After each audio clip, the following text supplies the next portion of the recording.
नमस्कार. आज आपण बनवणार आहोत पौष्टिक असा आणि खूप टेस्टी असणारा दुधी भोपळ्याचा हलवा।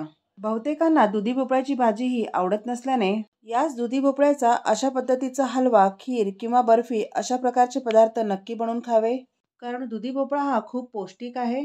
तर चला तर मग या दुधी भोपळ्याचा हलवा बनवण्यासाठी काय काय साहित्य लागतं ते आपण पाहूया। त्यासाठी इथे मी 2 कवळे दुधी भोपळे घेतलेत। दुधी घेताना शक्यतो कवळा बघून घ्यायचा आहे, त्यामुळे त्यातील बिया सुद्धा एकदम कोवळ्या असतात। हा दुधी मी आता स्वच्छ धुवून पुसून घेतलाय।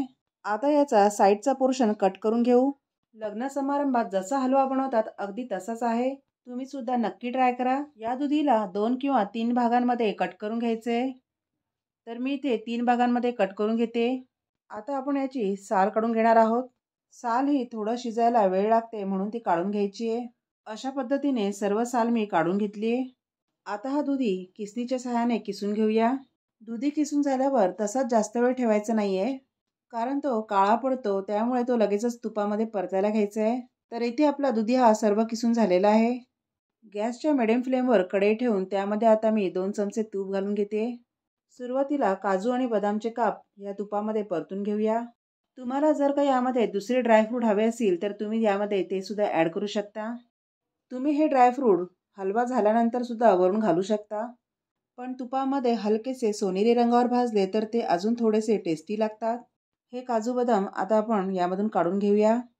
आता त्याच कढईमध्ये अजून मी 1 चमचा तूप घालून घेते। आता हे तूप हलकेसे गरम झाल्यावर यामध्ये आपण आता किसलेला दुधी भोपळा घालून घेऊया। हा चांगला आपण तुपामध्ये परतून घ्यायचा आहे। किसलेल्या भोपळ्याचं पाणी अजिबात न काढता तो मी तसाच तुपामध्ये परतून घेणार आहे। तुपामध्ये चांगला परतून घेतल्याने तो चवीला सुद्धा चांगला लागतो आणि लवकर खराब होत नाही। कढईमध्ये किसलेला दुधी हा तसाच न घालता त्यामध्ये तूप घालूनच हा किसलेला दुधी घालून घ्यायचा आहे आणि त्या तुपातच या दुधीला सुटलेलं पाणी आटून घ्यायचं आहे, त्यामुळे हलवा जास्त टेस्टी होतो। यामध्ये जे काही पाणी सुटलं होतं ते सगळं आटलेलं आहे। आता आपण यामध्ये दूध घालणार आहोत। तर इथे मी 1 वाटी कोमट दूध घातलंय।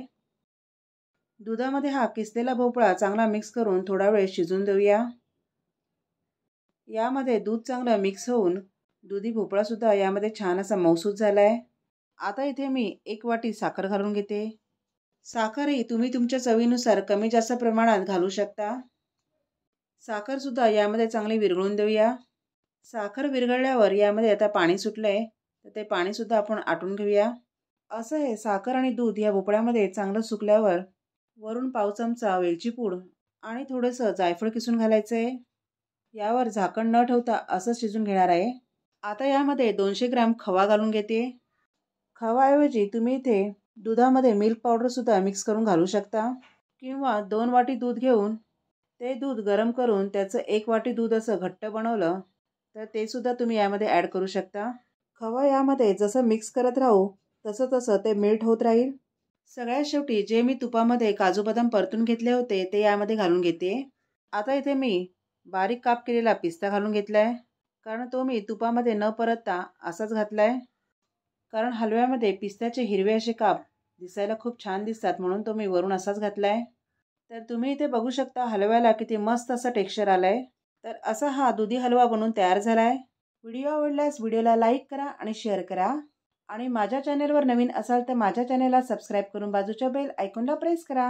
तर पुन्हा भेटूया अशाच एका नवीन रेसिपीसोबत। धन्यवाद।